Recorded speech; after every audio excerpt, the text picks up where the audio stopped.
Come join me May 1st through the 6th so that you can rest, rediscover your strengths, reconnect with yourself and those physicians like you who are ready to leave work at work, and re-energize. This is the invitation for you to make 2023 your year. Join me in Costa Rica in this really amazing, non-judgmental, intimate physician community. I am gonna show you how to rest and how to recharge. Let's transform your brain, level it up so that you can start to dream the life that you always wanted this year in 2023. I can't wait to learn all about what kind of year you're gonna have after this conference. Take care. Hello. Welcome to Beyond ADHD, a physician's perspective. I am Dr. Mercado Marmarosh. I'm a family medicine physician practicing in rural Texas. I used to be hindered by my ADHD, but I now see it as a gift that helps me show up as the person I was always meant to be, both in my work and in my personal life. In the past 2 years, I've come to realize that unlearning some of my beliefs and some of my habits were just as important as learning the new set of skills. Well, hello. How's everybody doing today? I have a very special friend with me today. And I'm excited because I've been wanting to get more men to come to my podcast so that we can share all the resources. So I have a very special guest. His name is Simon Arnold, and he comes all the way from Germany. And isn't it exciting? And he's here to talk to us about his journey with how he got diagnosed with ADHD, but also he's actually changing the world. He has a book and it's called The 13-Hour Life Coach. And so I wanted to just bring him here and have him talk to us about why he wrote the book. And I will explain a little bit about his book a little bit later. But first, I want to introduce you to him and hear how he came about. And some of this that I'm asking is in the book. So you got to buy the book, but he'll give us a preview. Yeah, exactly. Thank you so much, Diana. It's so nice to see you again, really. So yeah, I'm the 13-hour life coach, and I was diagnosed with ADHD, 3 years ago now. And I went to a psychologist, and he basically flipped his book through with what ADHD was and said, I think you're right. And I was like, well, I'm kind of right here. And I needed to help myself. There was really no help for ADHD, certainly 3 years ago. And I wrote, I think, about 107 strategies to help me live with ADHD. And I find them to be working. So, yes. Awesome. So I'm going to just read what the back of his book says, because this is going to give us so much material to dive into the conversations of this book.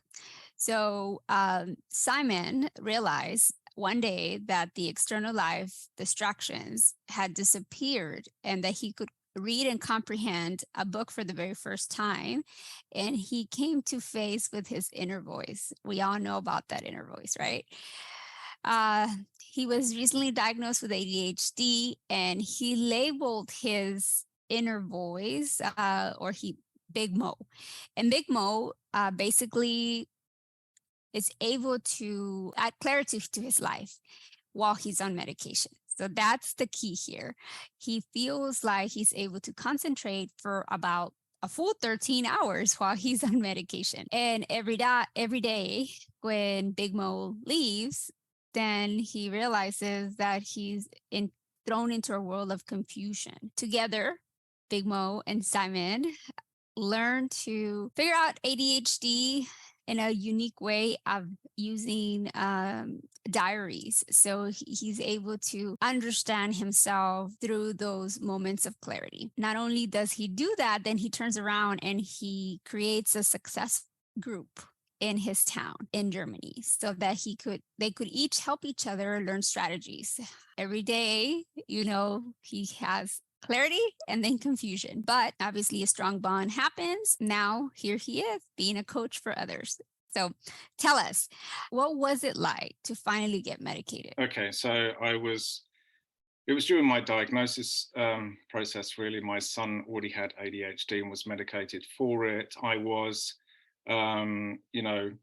completely under doctor's orders, allowed to take a tablet just to see how it worked in my body, really. And I took it, and I found that my outer distractions were all gone, Diana. The sound of the trees, the chirping of the birds at the windowsill, the cars three roads away. I would hear them on a daily basis, and all of a sudden I just had clarity, and that was really the first time. And we can go into this later. I'd searched for 34 years for this, and I got to where I wanted to be since I was 8 years old. I knew something was wrong with me from the age of 8 years old, and I was determined to find out what it was, and it was ADHD, really.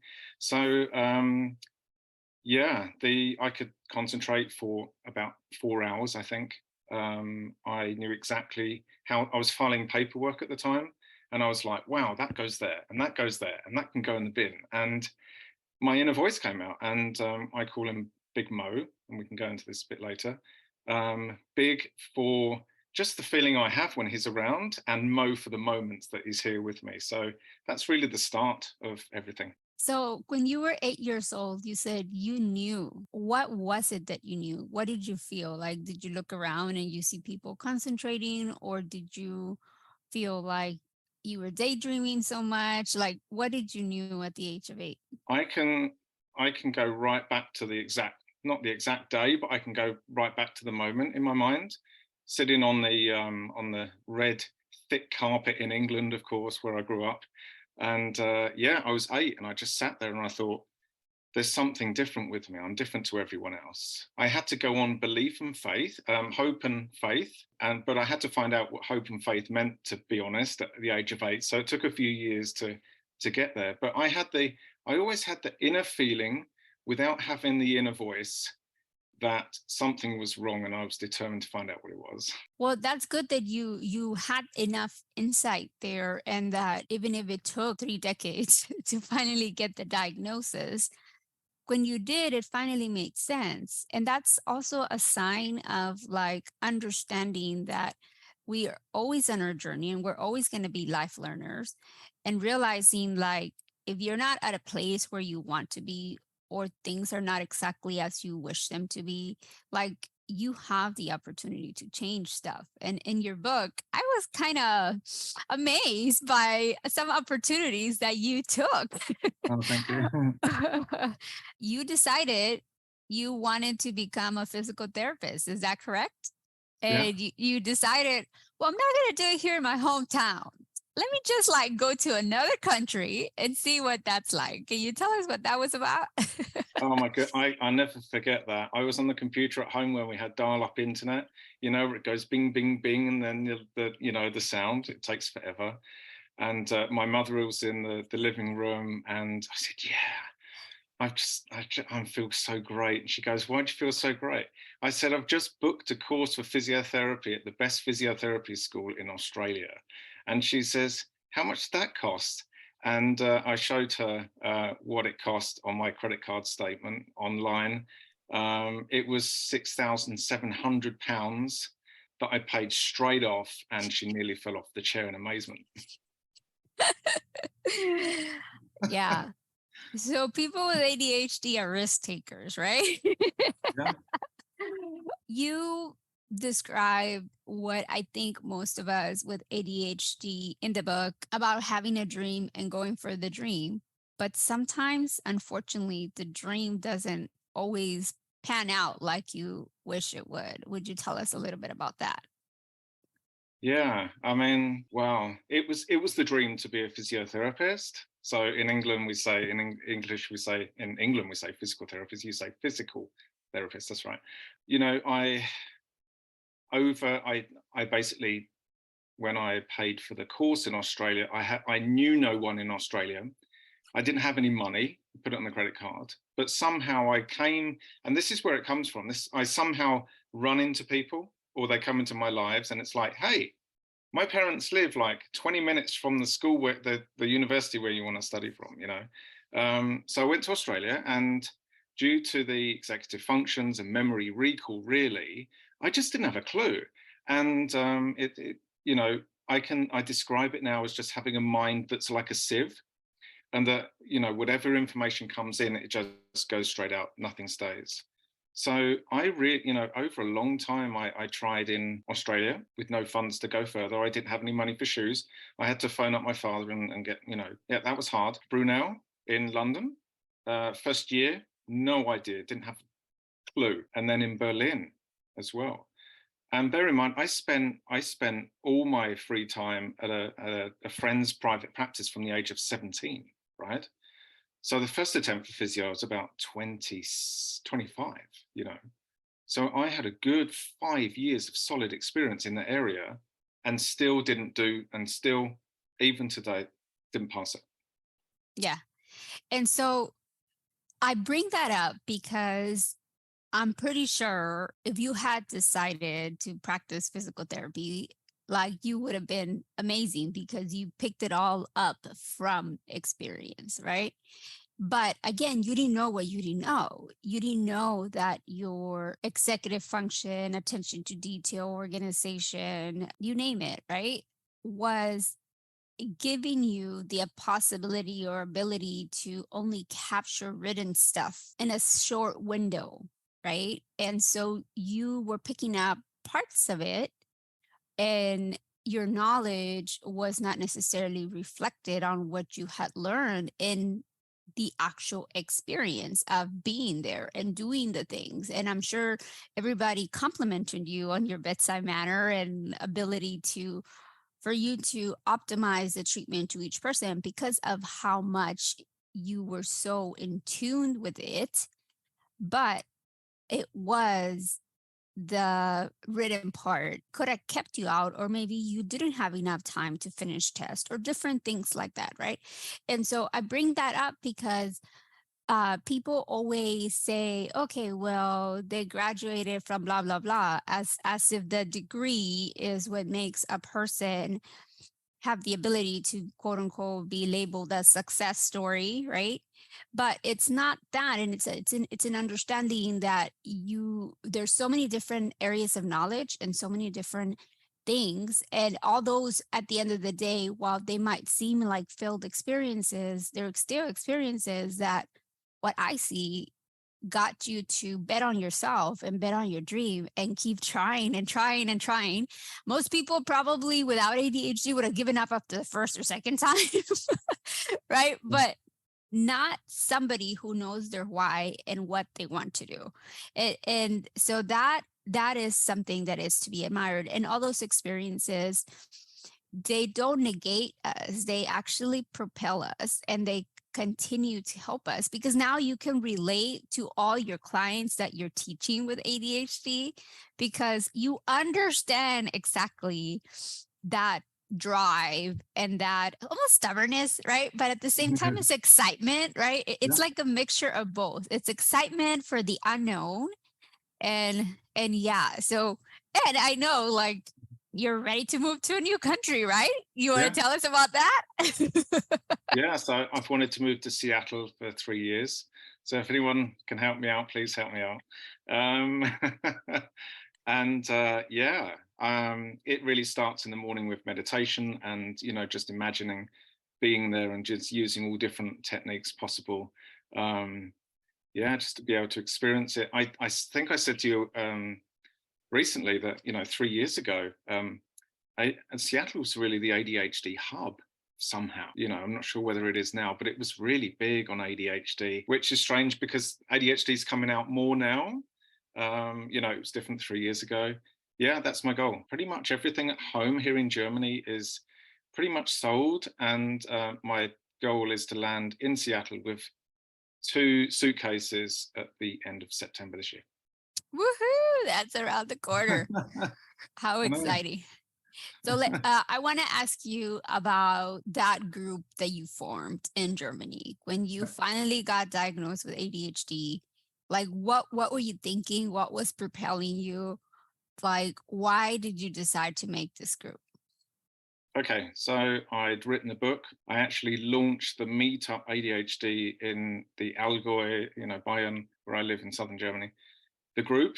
And it ran for 13 months. Once a week, I would go and either to a park where we could go for a walk or into the town 20 kilometers away. And a lot of the time, to be honest, I just turned up hoping that people would come along, to be honest.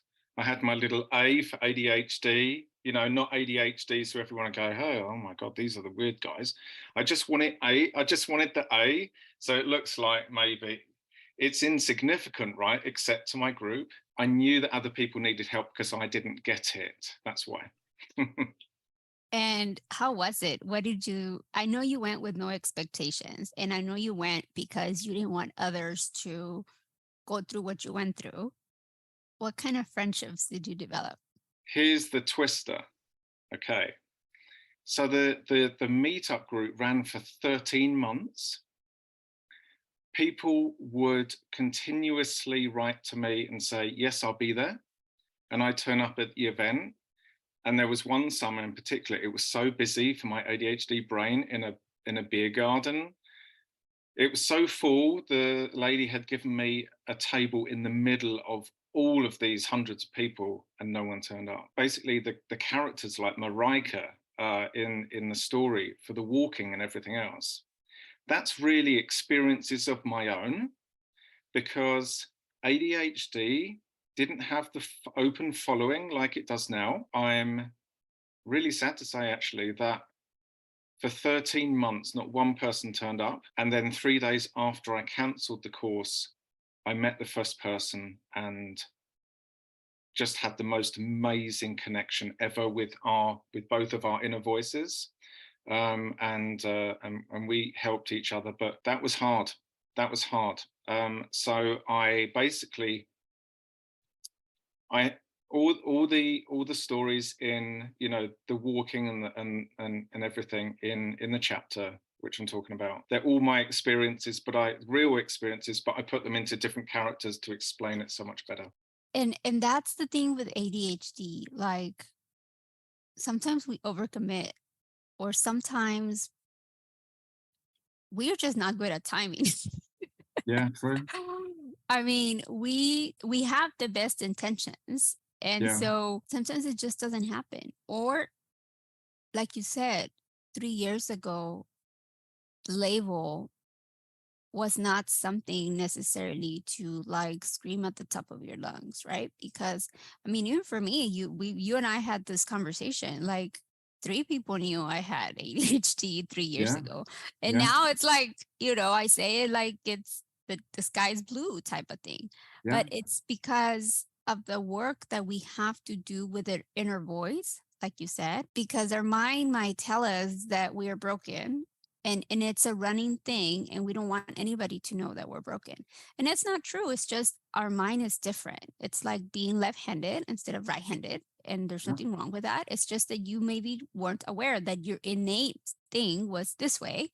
And we've been conditioned to do it the other way, due to culture, due to society, due to expectations and gender roles, you name it, right?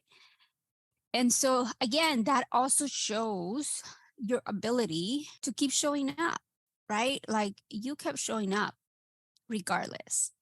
And so all those seem like it's the bittersweetness of it, like you said, like when you decide, okay, screw this. And then you have the most amazing conversation. It's almost like society's like, okay, fine, I guess the universe will conspire against you to like make it work. But thing is, like you said, you're getting closer to the ADHD hub in Seattle, and hopefully in November we can meet in person at the chat conference. That'd be great. Yeah, like there you will see like your tribe, like every single person in the room. Just picture like 2,000 people, ADHD, and they're giving like lectures, and they'll be giving the lecture, and then halfway they're like, wait, what was they saying? And everybody's laughing. They're like, no, I'm serious. I lost my train of thought. Where was I? Yeah, exactly. It went out that way. And Yeah. so it's like the norm, and it's funny, and and you don't have to explain it because people just know. And so yeah, so I think that your book does so good at explaining some of those cultural like some things that, like you said, I grew up in England, and then you going and marrying your wife from Germany and living in Germany, and the difference in their style of speaking, and you trying to make sense of all of it, right? And it's in us realizing that we, with ADHD, I think we learn to use people pleasing skills to survive. Yeah. And at some point we don't realize that, no, I just have to be myself. Like, I don't have to do anything else. And we forget who ourselves, our true authentic self is. But it is this work. This is why now you're a life coach, to help us to be ourselves. And so what do you think was like one of the hardest thing in writing this book? Because like, to me, I'm amazed. Like, one day maybe I'll write a book, but to me right now, that's like something that's like, oh my God, that's mind blowing. But I know you had thousands upon thousands about thousands of pages that you write. And this is how your mind helps you clarify things. What do you think was the funnest or hardest thing in writing this book? The easiest thing was actually spending 2 days every day for a year and a half writing the book. That was what, then people are in the 1% of writers that actually do this. I wasn't as good as Stephen King. Stephen King managed 3 hours a day.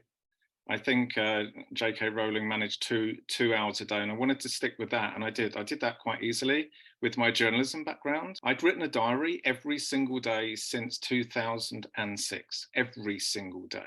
So I could actually compare what was different now than it was back then. I maybe a quarter written a book on culture as well, and I pretty much put everything together.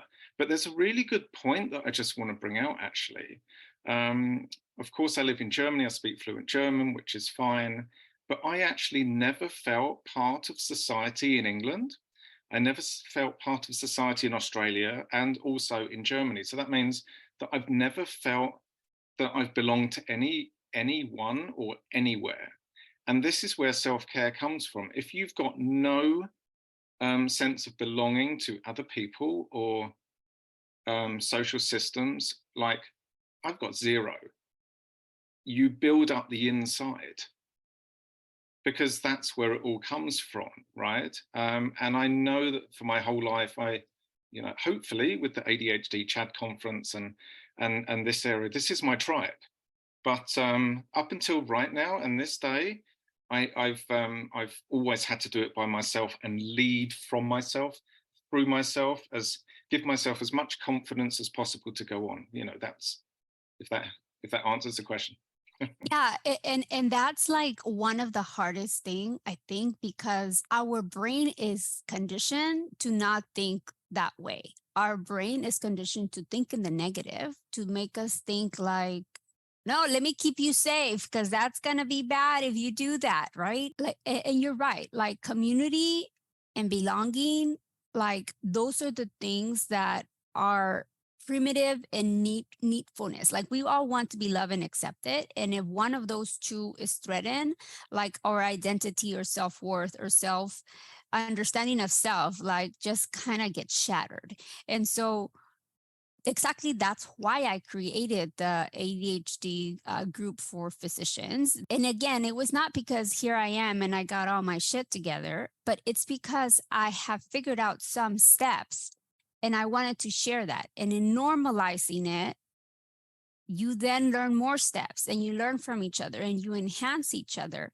And we're not doing it again because we're broken, but we're doing it because we're just trying to be curious to see if there's a different way. And all along, you had to be that both internal cheerleader and also that like referee, right? Like, no, stop. You're gone way too far in. But at the same time, like we know that sometimes our brain will tell us things and it can be traumatic, and that's why it's important to realize that inner dialogue and that self-reflection, whether it's through meditation or it is through writing is so powerful when we actually sit down and do it, because it makes you focus. Like it makes you focus on what it is that you're trying to put on paper, right?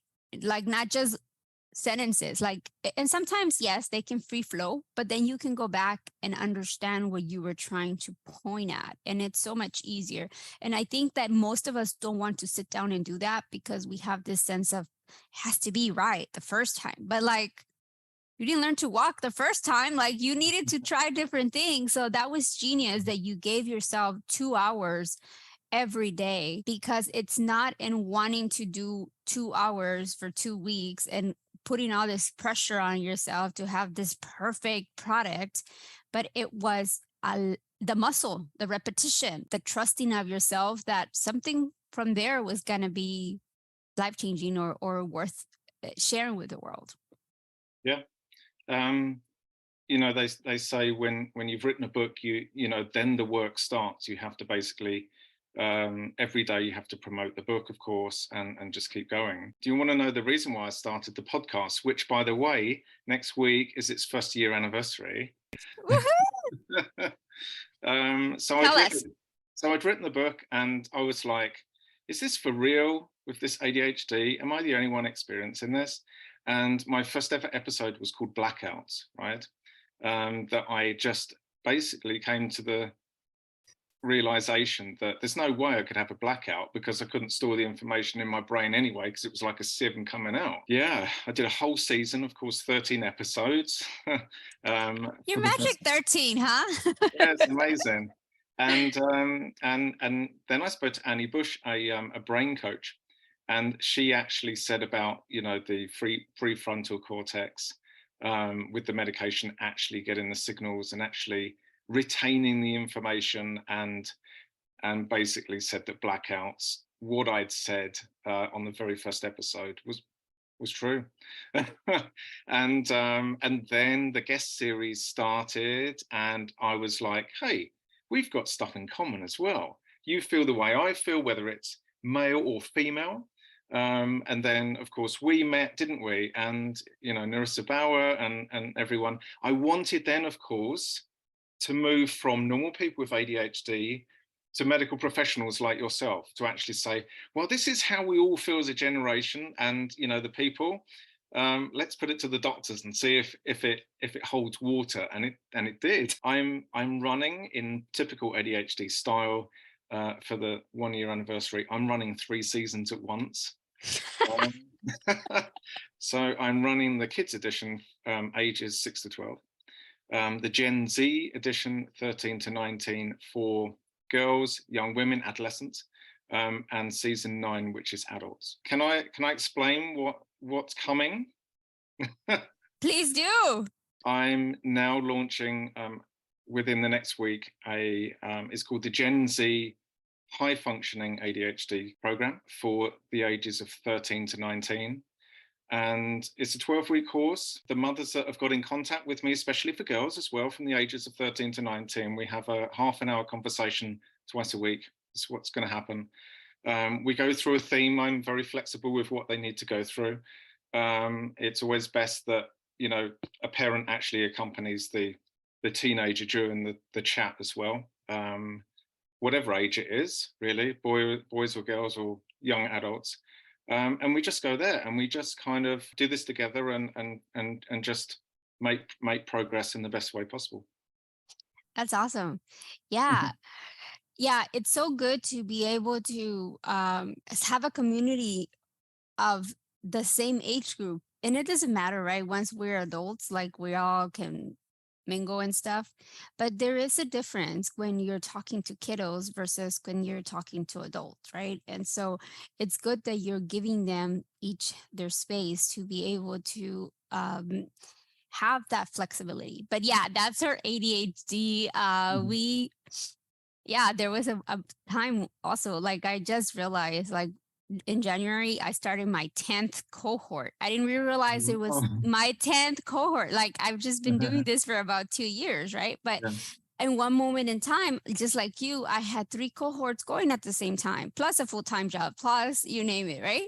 And so when we get excited about something and we are aligned with our purpose of what is meant to be, it doesn't feel like work. It feels so much fun. And then you're like, oh my God, I'm getting a little tired. Maybe I should slow down a little or reevaluate how to do things. But yeah, that's so cool.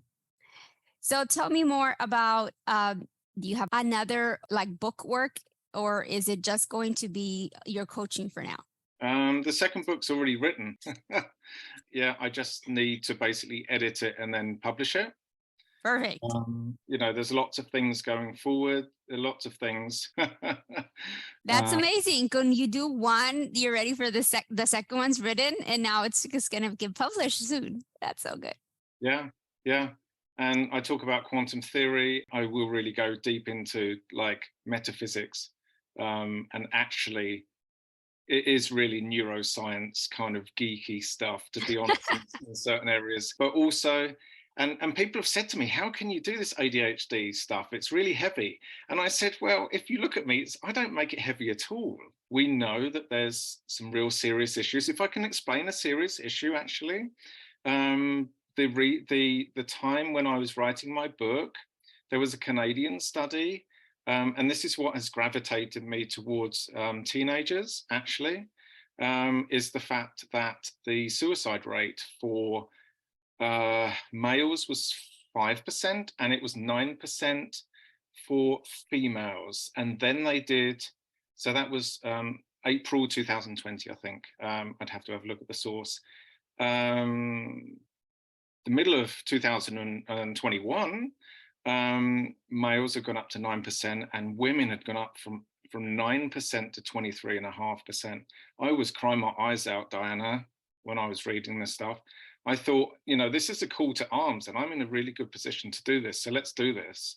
So even with that information, and you as a doctor, I'm sure you hear a lot of these real life events and causes and everything, but we have to know that, push it to the side, carry on with our work, keep it all upbeat, find new ways to move forwards, and just make everyone's life so much better. Yeah, I mean, you are hitting on something that is so real. I mean, again, prior to the pandemic, we really didn't talk about mental health, or we really didn't talk about ADHD because we just assume it's a kid being shy in the back of the room, or it's a kid being disruptive, or whatever, kid being lazy, right? They're not doing their work as they need to. And we kind of just dismissed it. But it was probably okay, quote unquote, because they had a community they could still come back to. Like they had a teacher, they had a coach, they had different people they could do, right? Then pandemic happens. Then all of a sudden, it's you and mom doing homeschool or doing virtual thing or doing something. And it's not that human connection that would have allowed you to understand more stuff, right? And maybe if they are on the computer, what are they doing? They're looking at social media, at the picture perfect thing, and da da da da da. And people don't post all their shit. They post all their beautiful things, and you don't know that everybody's going through something different, but you don't understand that sometimes the reality is not the reality, and you orchestrate all these things. And unfortunately, I've had this conversation too with a lot of ER physicians. And I see it as a primary care doctor, but a lot of ER physicians say, I used to have like 1 or 2 suicidal teenagers like every 3 months. They're like, now I have like 5 per shift or 12-hour shift. Like, that's crazy. And again, it goes back to not putting mental health front and center. And this is why like you and I connected, because I think we're both on the same mission of normalizing the need to use all the tools and not make one be better than the other. While medication, yes, can bring clarity, it's not going to fill in all the other gaps. It's not going to help you set up those behavioral systems. It's not going to help you to realize you need to go run or to meditate or to dance or to take pause or to do all the other things. And so it's so important to know that, and then to go forth and change different ways. And like you said, we are doing it, knowing the why we're doing it is what's so important. And sometimes we I don't know about you, but we all go into like well, you should be doing this for free because da da da da. And it's like, yeah, but all those hours of me studying and trying to give you the best tools and understanding and grasping, like, it's still work.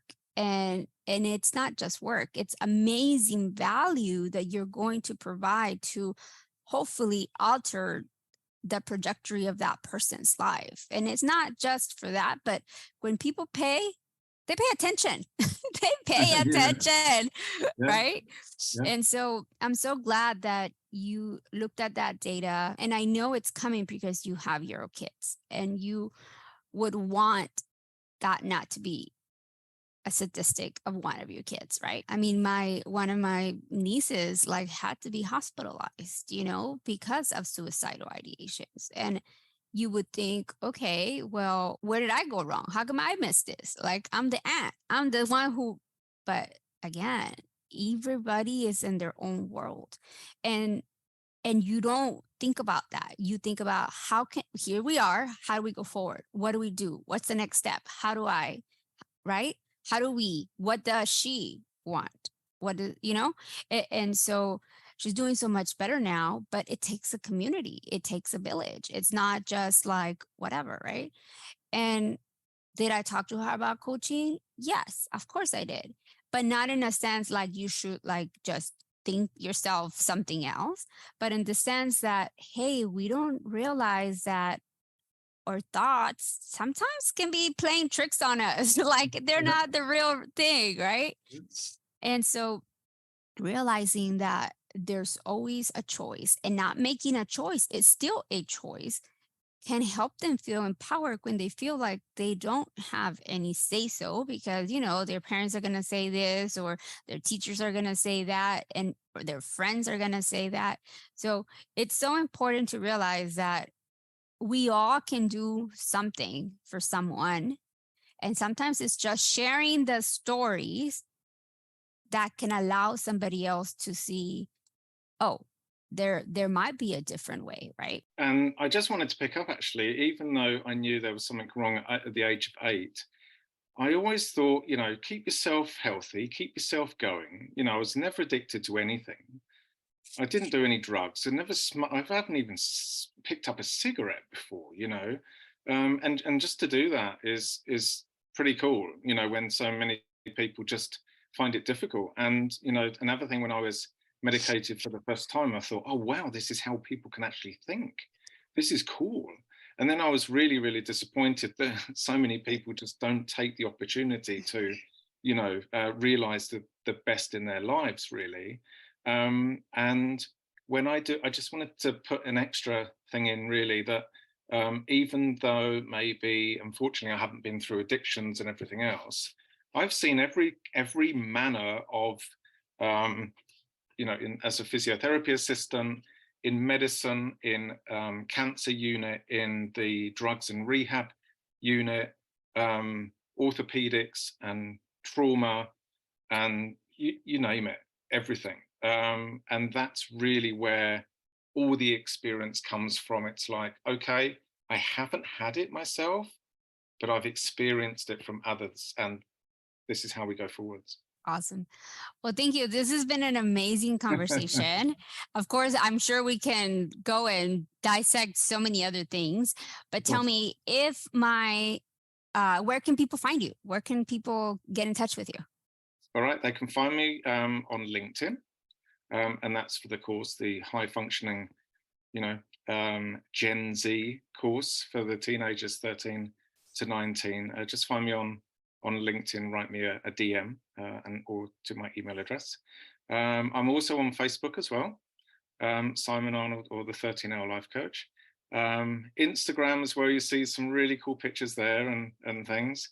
My book is best purchased by lulu.com, the 13-hour life coach.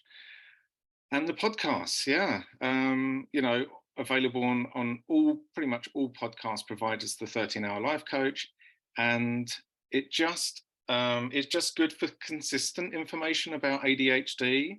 And of course, I keep all the records there just in case maybe you, Diana, you're like, oh, well, let's have a look at executive functions. Which one can we go back to? So it's like, just you can pick and choose what, ADHD area that you want to find. So please check me out on all those areas, really.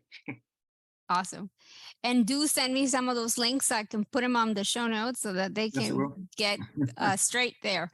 Now, if my people just started tuning in, because sometimes we have wandering attention, what would be one or two takeaways that you would want them to have from our conversation today? I just want to tell everyone that they're not broken. Okay, it's like we're just fine. We just need to use different strategies that, that either I have, and this is the thing that maybe Diana knows a bit more about a certain area, and we're fine. We're good as we are. We just need to celebrate ourselves and just live our lives, really. If you've got ADHD, remember that you're not broken. You're perfect the way that you are. And if you do need any help, just find the best person suited to you, really, to go forwards. Okay, one last question. What do you hope to see yourself doing for fun in the next 3 years? For fun. For fun? I intend to speak to so many people using sign language. I love it. It's something I can use my hands for, and just just being able to communicate with so many more people in this world now that I've got this opportunity. Awesome. Thank you so much for being here. I do not know sign language, but maybe I could dance with you. That would be closing up. Yeah, of course. Yeah. Thank you for spending your time with me. I really believe that time is our most valuable asset. Please subscribe to the podcast, share with your colleagues, and don't forget to check out my website at adhd-lifecoach.com, where you can find out about my upcoming coaching group classes, as well as free master classes and other exciting events that are happening.